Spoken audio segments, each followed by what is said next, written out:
இல்ல. இன்னைக்கு வழக்கத்துக்கு மாறா டிராபிக் கம்மியா தாங்க இருக்கு. கூட படிக்கிற பொண்ணுன்னு கொஞ்சம் கூட கூச்சமே இல்லாம இடுப்ப கிள்ற. என்ன சுஜி சொல்ற? நான் எதுவும் பண்ணல. ஏய் சீ, பேசாத. உன்னை நல்லவன்னு நம்பி உன்கிட்ட நின்னு பாரு. சுஜி, நான் எதுவும் பண்ணல. Mind you words. நான் அப்படிப்பட்டவன் இல்ல. ஒழுங்கா என்ன அடிச்சதுக்கு நீ சாரி கேளு.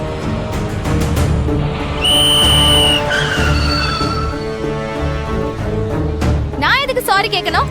என்கிட்ட தப்பா நடந்துக்கிட்ட என்னையே மிரட்டுறியா? ஐயோ, உனக்கு எப்படி புரிய வைக்கிறது? நான் கண்டக்டர். இந்த மாதிரி தினம் 2 கேஸ் பாக்குறவன். ஒரு பொண்ணு வெக்கத்தை விட்டு ஒருத்த இடுப்பை கிள்ளிட்டான்னு பொய் சொல்லுவாங்களா? பொண்ணுங்க என்ன பொய்யே சொல்லாத ப்ரோகிராம் பண்ணி வச்ச கம்ப்யூட்டரா? சுசிலாம் பொய் சொல்லல. நான் பார்த்தேன். இவன் இடுப்பை பிடிச்சி சீண்டிக்கிட்டு இருந்தான்.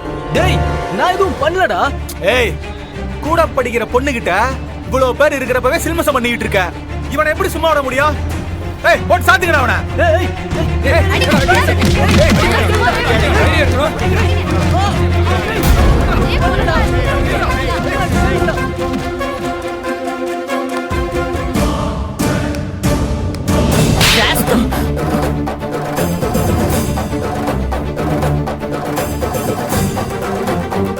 இன்ஸ்பெக்டர், இவன் மேல ஈவ்டீசிங் கேஸ் போடுங்க. இவனை பிடிச்சு உள்ள தள்ளுங்க. படிக்கிற பையன் மேல எஃப்ஐஆர் போட்டா அவன் ஃபியூச்சரே போயிரும் மேடம். அப்போ அந்த அப்பாவி பையன் ஃபியூச்சர் போனா பரவாயில்லையா? சட்டம் ஆளுக்கு தகுந்த மாதிரி வளையுமா சார்? பஸ்ல ஒரு பொண்ணு கிட்ட அவ மானத்தை பத்தி கூட கவலைப்படாம தப்பா நடந்துக்கிற அளவுக்கு துணிச்சல் இருக்கு.